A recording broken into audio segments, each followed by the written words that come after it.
How's it going, everybody? Ecom Tommy with another video coming to you guys, and be sure to smash that like button because in this video I'm going to teach you one simple trick that I've been using in my eBay dropshipping stores recently that I've increased sales by a ton and also increased my profit margin overall by about 2%. That's a lot when you're doing $100,000 a month. That's an extra $2,000 every single month, no matter what. This simple trick, well, anybody can do this simple trick. It's been right under our nose the entire time.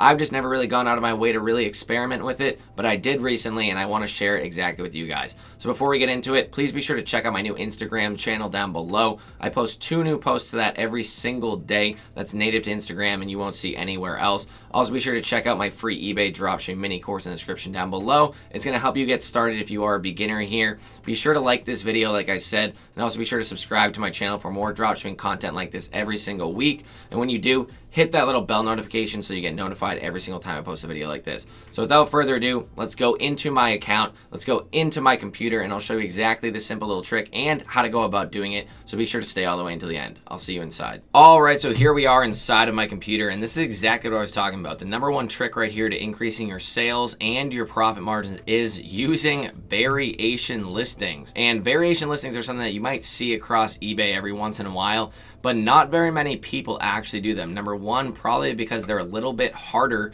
than regular listings in general. It's not just like listing one item up. When you do that, you have to actually list multiple items up at once. It takes a little bit of extra work and it is a little bit harder to do so, but also mainly because almost no programs out there actually support them. SkuGrid does and Skew Fetch does, which I'm going to show you how to do so in this video. So be sure to stay all the way into the end. But again, not many people want to do them. Not very many softwares or programs actually support them. So what is the variation for those of you that don't really know? All it really is just this drop down box on a listing. So one of the big strategies you want to be doing is pretty much making your title not really have any indicators of the original item that you were sourcing, because a lot of the times people will be sourcing an item that maybe is this bookshelf right here, but again, they want to list the variation of it, so they also have all the other variations. So that's considered the rustic oak on Walmart, and I'll show you exactly how to find that and how to go about actually creating the variation listing in a bit. But if you want rustic oak and you also want the black one and the white one, even though rustic oak is actually out of stock,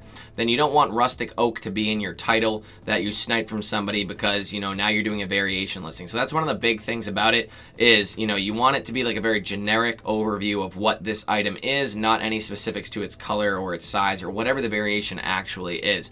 So why are variations so powerful? And let me get into that. It's because first off, eBay pushes them higher up in search, and that's just from my observation and from what I've seen over time. Like, there's really nothing of eBay saying yes, they push it up in search. Maybe there is somewhere, but over time I've noticed through my experiments and just through sourcing items for so long and seeing people that have been killing it with variations, that whenever you see an item that's absolutely killing it, usually there is a variation involved. And the reason being, what I've rationed out of this is that first off, it gives the customer more options to buy. Like, if somebody clicks on one just rustic oak bookshelf, but they're like, I don't want the rustic oak bookshelf, I want the black bookshelf of the same type, but you don't have that offering in your actual listing, it's gonna make them leave and have to go somewhere else. So eBay is definitely pushing these higher in search, mainly because of the fact that I believe that you give the buyer more options. There's more of a high likelihood that they're going to buy from that listing and then not go elsewhere. What if they bump off of the website? They don't want to be on eBay anymore. Oh, they found it somewhere else.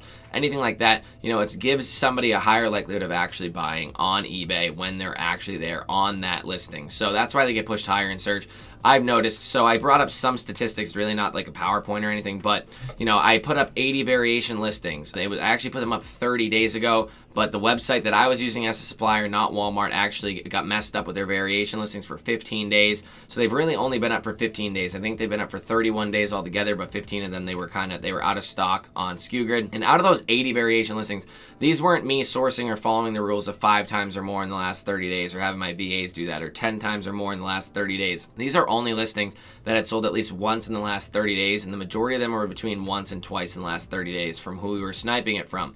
But we weren't sniping it from somebody that had a variation listing. Those listings just happen to have variations on our supplier's website, and we went ahead and created variation listings out of them. Out of those 80 variation listings, 22 of them sold so far, and like I said, they've only been up for about 15 days, so that's pretty damn good. It's 27.5%, and I can imagine it'll probably get around to 40% of them have sold, maybe even more if they're up for 30 or 45 or 60 days before I take them down. And out of those 80, 41 of them have watchers. Not only that, but they're selling for on average 2% higher than what I usually list these items up for. And another reason behind that is mainly, in my opinion, because of the fact that it's just a variation. It's a variable thing. You're thinking outside of the box. You're going outside of the box. It's not what everybody else is doing. You're providing more value to the customer because you're actually giving them multiple options to choose from. And, you know, those get pushed higher in eBay because of just the fact that somebody has a higher likelihood of buying it. And therefore, I've seen higher profit margins because of it. You know, it's not a large difference, but 2% over time, if you think about it on a $100,000 a month scale,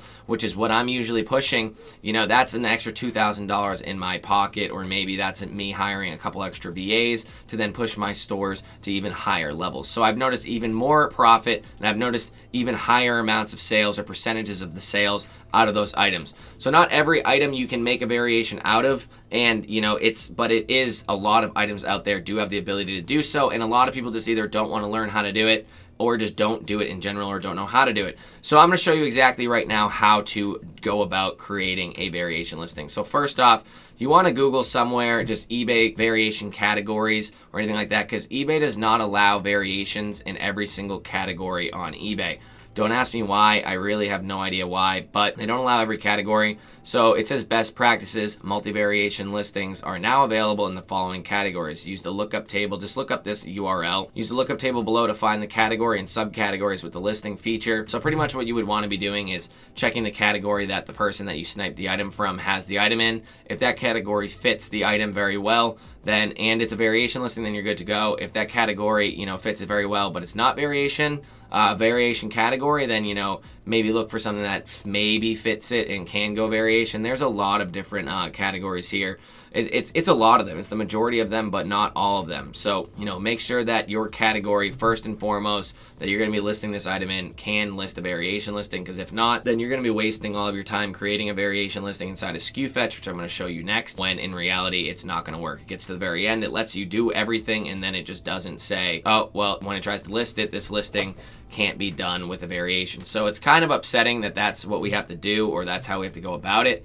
But, you know, again, it's really not that much extra work, and for the amount of benefit I've seen from it, I really, really do suggest going about doing this. So at this point in time, if you use SkuGrid, then you should know how to use Skew Fetch. If you're inside of my course, then you should know how to use Skew Fetch. If not, you know, I don't have a full setup video for Skew Fetch on YouTube, but I have a bunch of them inside of my course. So I suggest, you know, either looking into that or, you know, figuring it out yourself.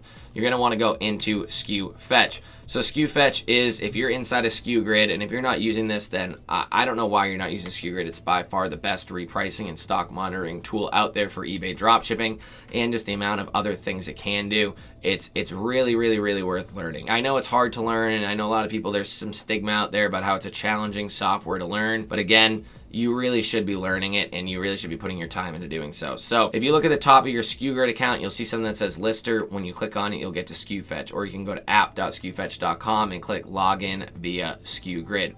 Once you get there, it's pretty much the same setup as if you are setting up your SkuGrid account, but there is a few other things. But pretty much at this point in time, there's a bunch of things here, and you'll only have access to Skew Fetch if you have an active over $15 a month subscription to SkuGrid, which pretty much everybody that signs up for SkuGrid should have, so you will have Skew Fetch. So all you have to do is click single fetch. We're not gonna get into anything fancy here, anything too complex. We're not gonna go wild. We're just gonna do the single fetch, one item at a time, one variation listing at a time. So I went ahead and I found this listing, and like I said, the rustic oak is out of stock, which it showed on the seller that we were looking at's listing. And yes, I did blur it out because people have been getting upset. You know, we have a ton of students now, so I can understand that. It's hard to pick at something that's not a student's item nowadays, but I'm trying my hardest, but I blur it out now just in case. So rustic oak's out of stock. But the cool thing is, even if rustic oak's out of stock, then, you know, if you had a regular single listing, then that whole listing would be out of stock. But now that you have a variation listing, that listing is still in stock now, because there's two other parts of it, the black or the true black oak and the white. So all you really need to be doing, and some websites are different, but the majority of them are you just literally copy the URL. We're on Walmart. Go to single fetch right here, click on single fetch. And at that point in time, you just paste it in. But do not click process. You need to click process and list variations. and then click process. So this is going to take a bit because SkuGrid is literally going through Walmart's website, not only scraping one item, but all of its different variations. So you need to make sure to give it some time. So for the sake of time, I went out there and I already did it for you guys.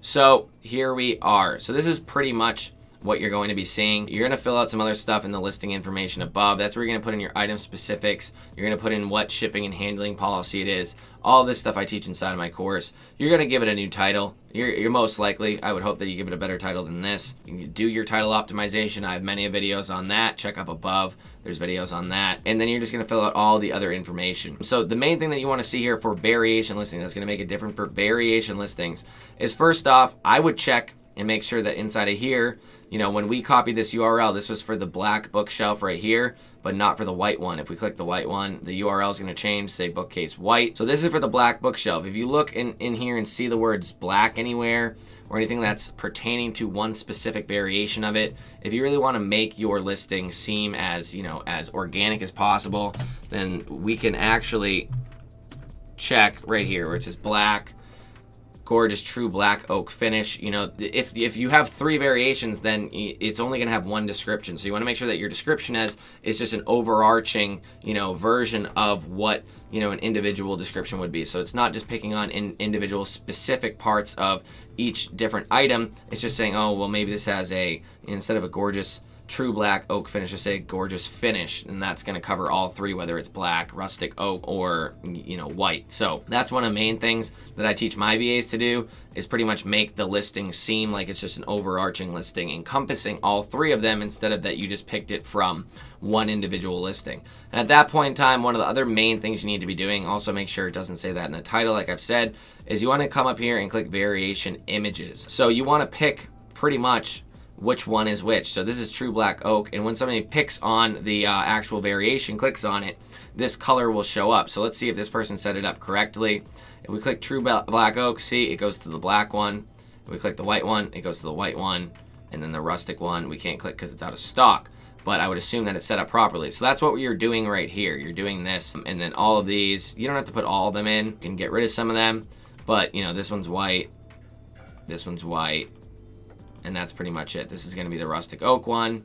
You want at least one image for each, so that when somebody clicks on the variation on eBay, then that actually comes to fruition. You can upload a new image if you want, where that person just put all 3 of the different variations for the main image. You can do that, and that's something that I do also think is a good idea. At that point in time, you can also come down here to the variations and you know, change it up. You don't want to call it true black oak just because you think that that's too much. Then you can just call it black oak, or just, you know, even black. It doesn't really matter. This is just what it's going to say on eBay at that point in time once you list the item. So I mean, that's pretty much it. I've seen an extreme sales increase because of it. I've seen larger profit margins coming because of this. There's endless opportunities and ways that you could go about doing this. You could make your own variations native inside of eBay, which I don't suggest unless you're like really advanced, but you could do even more different things there. You could do like it's just the first variation is just one white bookshelf, and then the second variation is a multi-pack of 2 white bookshelves or something like that. That would mean that you'd have to go inside of eBay and do that on your own, but I can guarantee you not very many people are doing that. So you're gonna, you know, really differentiate yourself from the crowd, really make your listing stand out to everybody else, and really make sure that you're ensuring yourself not only higher profit margins, but a lot more sales in the long run. So that's pretty much the whole purpose of doing, you know, the variation listings. I hope that this video was helpful. Again, it's really all about differentiating yourself in the long run and really making sure that your listings are as good as they possibly can and giving your buyers as many opportunities to purchase something from you. Because maybe it's a table and they wanted a certain specific size of a table, and, you know, 36 inches they thought was enough or something like that width-wise. But you know, then they realized 44 was what they wanted, but you had 44 in the variation right below it. Then they have multiple options. They can click on it, they can kind of browse around, look at it, and, you know, really make an educated purchase, other than having to get off of your listing and then, you know, go elsewhere. So that's going to increase your click-through rate, your sell-through rate, and things like that.